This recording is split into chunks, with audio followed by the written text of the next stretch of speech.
So for this reaction video, we are going to be watching a Buzzfeed baking hack video. Like I said, Douglas picked it out, so I am not entirely sure what I'm getting myself into, but he did have some strong reactions when he was checking out some videos beforehand, so I'm interested to see what we will find. Like I said, I don't know. I haven't seen this video before, but I do want to give a disclaimer that I am not a technical professional. Technically, I am because I have sold baked goods, but that doesn't mean that I know everything, nor have I had any formal education on baking. So anything that I am saying today is just my opinion, and this is purely for entertainment. So I hope that you enjoy. If you enjoy watching our videos, then be sure to subscribe and hit the bell so that you're notified every time that we post.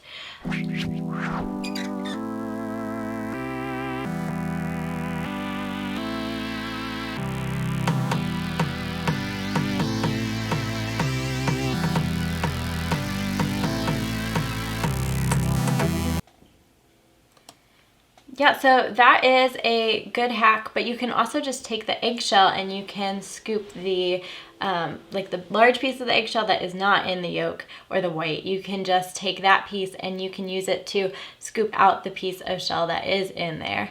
I prefer to do that so that I don't get egg all over my hand because the eggshell sticks to the eggshell.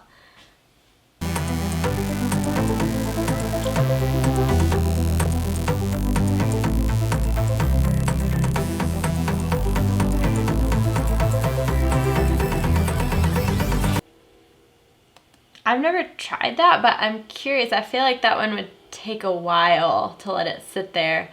I mean, it would speed it up as opposed to if you were just letting it sit out at room temperature, but I think it would just be simpler to just do like 5 seconds in the microwave at a time until it's soft enough to cut. I don't like to go over 5 seconds because then you get like the bottom part melts and everything, but I feel like that would take a while. Maybe I'm wrong. I don't know. I've never done it.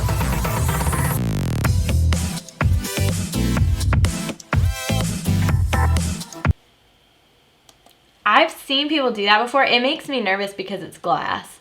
So I would always be afraid that I would accidentally push too hard, or there would be like a flaw in the glass and it would just break really easy and I would cut my hand, and then the dough wouldn't be any good. Because in case you don't know, you should never use any food for actual eating if there's broken glass in or around it. So like if you, one time at my mom and dad's growing up, there was a bowl and we put it in the microwave and it was just a regular glass bowl. It was part of our everyday dishes, and it just decided to burst in the microwave. So there must have been a flaw in it to some degree, or something happened and it made it unstable and it burst in the microwave. So like if anything were to ever happen with that, don't try to like scrape out the food on the top. Like don't try to do anything, because there could still be small parts of glass that are in that food and you didn't see it. And you don't want to risk that. So I don't know, you can do that in a pinch. It always just makes me really nervous that the glass would break. I guess if you had a really hard plastic bottle, that would be ideal.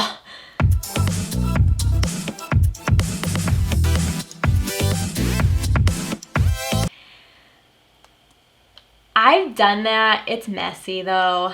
I don't know. I always get batter everywhere all over the cupcake tin because it like drips off of the scoop and everything. Just put it in a piping bag or a Ziploc bag and just count how long you're squeezing and try to keep as steady of a squeeze as possible from cupcake to cupcake, and your cupcakes will be almost exactly the same size. It's a lot easier and a lot less messy. So pro tip, if you take your piping bag and you put it in a tall cup and fold it down over the sides, then you can just pick up the bowl and dump it right in that bag, and then you pick it up and then you just start squeezing. So like you'll squeeze it into the first cupcake tin spot and you'll just 1, 2, 3, next, 1, 2, 3, next, and just count at the same speed and squeeze at the same amount. Squeeze the same amount with your hand and they'll be pretty darn close.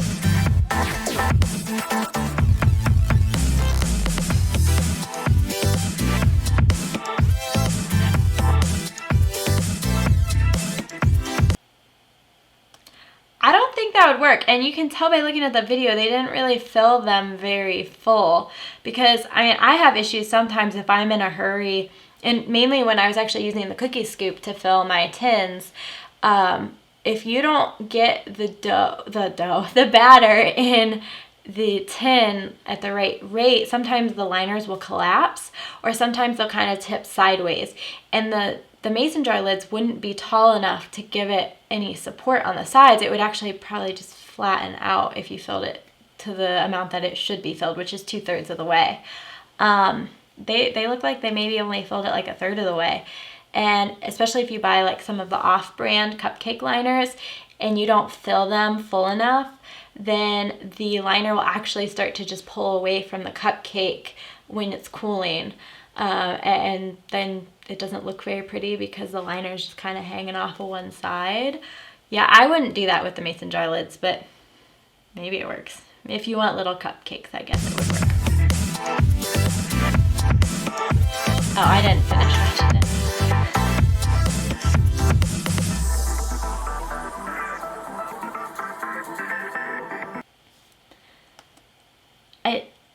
I don't think that the cupcake would be that full if you did it in the mason jar lid. I really don't. At first I thought they were going to say like put Jell-O on top of it to like make it a layered cupcake. I don't think I would like that. I don't really like Jell-O, I guess. Maybe I'm not a good judge on that one. I don't really like Jell-O. It would taste pretty fake. It wouldn't be the best way. Yeah, my Douglas is like, no, it'd be gross. I think that would be gross. Don't do that, guys. Just buy flavoring at the store. I mean, you are already in the baking aisle, at least in the stores that I go to here in Bucyrus. The Jell-O is literally right across the aisle. Like, if you're in the baking aisle, Jell-O is to my right, and the flavorings are to my left. Like, just buy the flavorings. You can get like different oils, you can get extracts, you can even just add actual fruit, especially for a cupcake, because it doesn't have to be super stable. You're not going to be doing any fancy designs with it, with just a basic cupcake. You could just take a thing of strawberries or some blueberries, blend them up and add a little bit at a time to your frosting. If you add too much, it will get very liquidy, but you can add a little bit and it's actually very good. I would do that before I would do Jell-O any day of the week. And extracts for sure would be much, much better. Don't use Jell-O.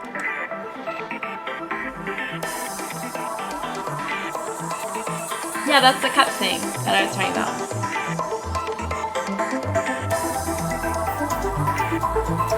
Yep, you can use the black bag.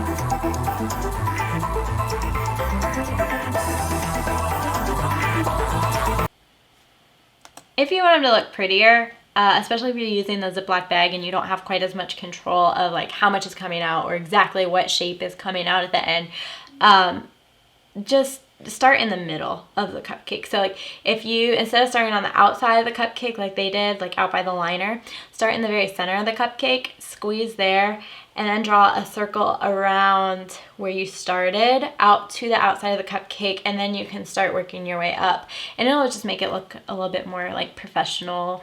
It's just starting in a different place, which you wouldn't think would make a big difference, but it does.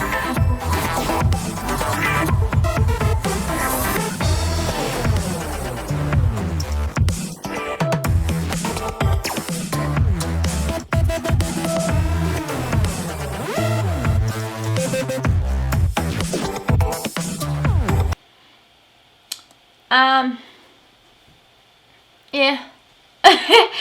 I don't like to freeze cookie dough. I don't know. When I bake the cookies from cookie dough that I have frozen, it just doesn't, they don't come out as nice. They get a little more flat. They don't get as golden and fluffy as what I like my cookies to be. So I would always recommend, and the rule that I always follow, at least with my recipe for cookie dough, I bake all of the cookies while the dough is at room temperature. And if I have to freeze it overnight or something, not freeze. If I have to pop it in the refrigerator overnight or something, then I always set it out, let it come back to room temperature, because the fats in the dough they bake differently at different temperatures. So certain doughs, like my monster cookies, I always bake when they are cold. I refrigerate them overnight, and I want the fat in there to be cold when I put them in the oven. That way they come out the way I want them to be. But with my chocolate chip cookies and most of my other cookie recipes, I want that fat to be at a room temperature. And they just come out a lot nicer, and that's just how those recipes are structured. But I mean, every recipe is different. It just depends on the bases in the recipe and all the other ingredients and the factor of your oven, all of that. But for me, especially for my chocolate chip cookies, they come out so much nicer than if I freeze the dough or if I bake them while the dough is cold. And actually, what my cookies tend to come out like if I do freeze the dough is they kind of come out like the cookies that are on the screen here, which, I don't know, to me, it doesn't look very pleasant. I like them to look Insta-worthy when I get done with them. But, I mean, I guess everybody has their own taste. I don't think the texture of it is quite as good either. They get a little bit more chewy, less like gooey when I freeze them. So anywho, as I was going to say, I bake all of it at room temperature, and then I pop the cookies themselves in the freezer because it doesn't hurt them at all to be frozen. And then they come out and they're just like they were before they went in.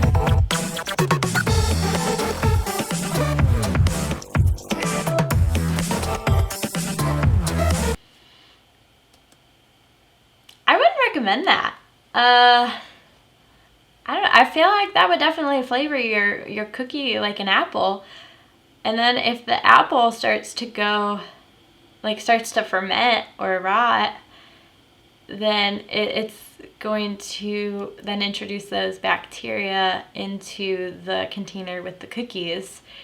No, don't do that. Take wax paper or parchment paper, even a paper towel, whatever, and just tear a little square rectangle and put that in there, and then take half a slice of bread. And then that bread, it might get kind of stale, but it's not gonna go bad at the same rate as an apple would. And it's not gonna flavor your cookies, but it will keep them nice and moist, and they won't go stale as quickly. But just don't let the bread touch the cookies, because if it does, it will make them it makes them kind of funky. Like they almost get really moist in a bad way. Like they're too soft. So you don't want the bread to actually come in contact with the cookies. So that's why you put the parchment paper or the wax paper in there. But then you'll set the slice of bread, or half slice works okay. You don't need to use a whole slice. And pro tip, use the heel or the butt of the bread, because most people don't eat that anyways. So instead of throwing it out or letting it mold or whatever you do with it, then you can just use it to keep your cookies.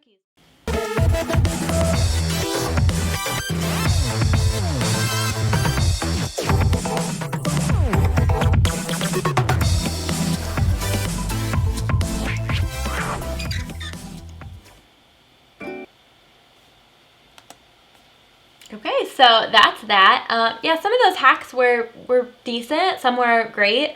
But some of them definitely weren't. Like, just because they're a hack online doesn't necessarily mean that you should do them. You know, it's what it is. Take advice with a grain of salt. You can even take mine with a grain of salt. That's fine. But no, most of the stuff that I mentioned is just things that I have found with experience. The bread trick with the cookies, that's one that I learned from my mom, who I'm pretty sure learned that from her grandma, and so on and so forth. So forth, not firth. Yeah, I don't know. Let me know what you think. Let me know if you've ever done any of those hacks. Let me know if you think they work or would work. But I think that my least favorite one is probably that Jell-O one. I think that would be gross. But I do not like Jell-O. So thank you for joining us, for watching this Buzzfeed baking hack video. Is that what it's called? Yeah. Watching this Buzzfeed baking hack video. Hopefully you learned a thing or two. Let me know in the comments, and I look forward to seeing you next week. In the meantime, be sure to find us on Facebook and Instagram, and to subscribe to our channel here on YouTube. And don't forget to hit the bell.